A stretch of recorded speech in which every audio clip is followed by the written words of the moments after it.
Yo guys, Jeep Wrangler, Rubicon, leaking red stuff, leaking red fluid under vehicle.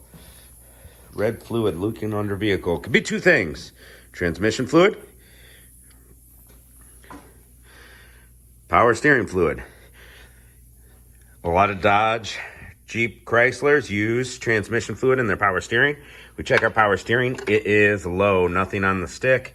You can see some down in there though, so not low enough to make the pump squeal, or else they probably would have known what the problem was. And, you know, they brought it to me.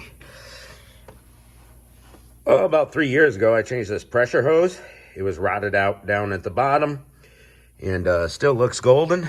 I lifted it up in the air just to double check that it was this hose. And yes, it is this return hose right here, this black one. My hand's in the way when I point at it. See, I'm pointing at it. Boom, it's got this metal clip on the back right here. It's a metal hose clamp. And we're going to destroy it and get it off of there. We got a chunk of new hose. You can buy this by the foot at your auto parts store. Make sure it is rated for transmission fluid and pressure. All right. I'll show you my favorite way of taking those clamps off. I know you can't really see anything right now, but don't worry about that. I'll show you. I am going to take a small hammer and a long screwdriver. And what we're gonna do is we're gonna get right on the bulge of that clamp. There's a bulge. And we're just gonna boop, give it a whack. And that's gonna kind of like expand it and pop it open. I think I got it.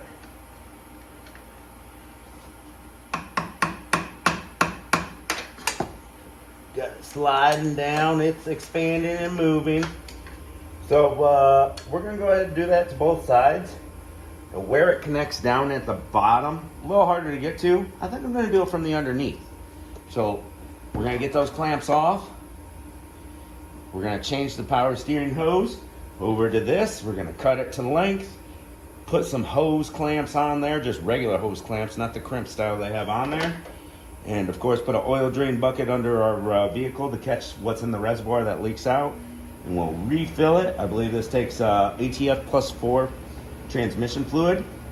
And then we'll bleed the air out by turning the wheels up in the air. Lots of videos on that. And bada boom, that'll fix our problem. Power steering return hose replacement. I have a video on the pressure hose, I believe, if you want to check that out. And that's the cause of the red stuff on the ground.